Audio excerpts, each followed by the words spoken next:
আজকের রেসিপিটি হচ্ছে লাল শাক ভাজি।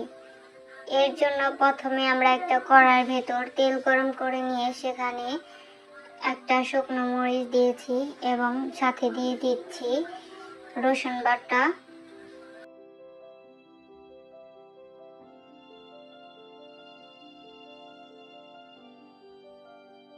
এখন রসুনটা বাদামি কালার হয়ে আসলে আমরা দিয়ে দিব পেঁয়াজ মরিচ কুচি এবং সাথে লবণ দিয়ে দিব। পেঁয়াজ মরিচটাকেও বাদামি কালার করে ভেজে নিয়ে তারপর শাক দিয়ে দিব। এখন শাকগুলো ভালো করে ভেজে নিব, যে পর্যন্ত শাকগুলো ভাজা না হয়ে যায় ওই পর্যন্ত ভেজে নিব। আশা করি রেসিপিটা আপনাদের কাছে ভালো লাগবে। ভালো লাগলে অবশ্যই লাইক, কমেন্ট এবং সাবস্ক্রাইব করে রাখবেন।